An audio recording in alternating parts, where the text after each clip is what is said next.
पीयूष। अभी इजराइल में बहुत कुछ तो नहीं, लेकिन ईरान में बहुत कुछ है। इजराइल ने अपनी आर्थिक व्यवस्था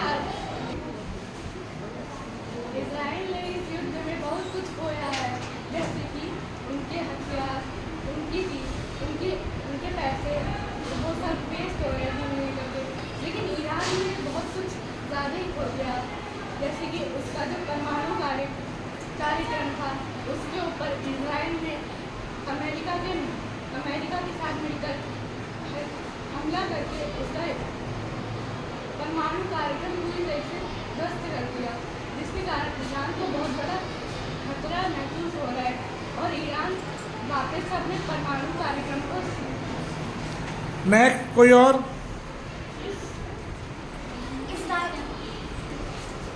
इसराइल ने भी बहुत कुछ खोया है। जैसे 1 अक्टूबर 2024 मंगलवार की रात करीब 10 बजे ईरान ने इसराइल पर 200 मिसाइल दागी थी, जिसकी वजह से इसराइल की जीडीपी को भी बहुत नुकसान हुआ। इसराइल की जीडीपी 540 बिलियन US डॉलर है, जो कि इंडियन करेंसी में 46 लाख करोड़ होती है। और उस मिसाइल की हमले की वजह से इसराइल की जीडीपी को भी बहुत नुकसान हुआ है और आम जनता के बीच में भी बहुत दर्द हुआ है।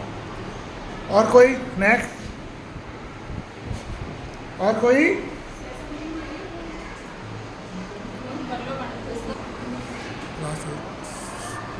हाँ, नेक्स्ट स्टार्ट। इजराइल और ईरान के युद्ध में इजराइल ने ईरान पे जो हमला किया, उसमें ईरान के सारे हवाई अड्डे और वो सारे नुकसान हो गए। और इजराइल के जो परमाणु दल था, जो परमाणु बम बनाते थे, वो सारे वैज्ञानिक मारे गए। खुद 20 वैज्ञानिक मारे गए हैं। और इजराइल की कुल 68.45 अरब खर्च हो गया है।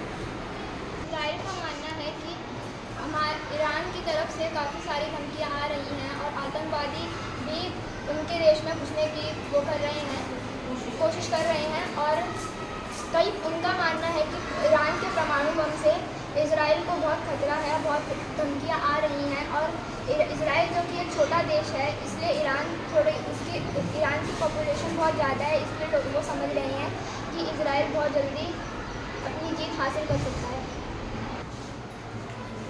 इसराइल की इकोनॉमिक पावर काफ़ी कमज़ोर हो गई है और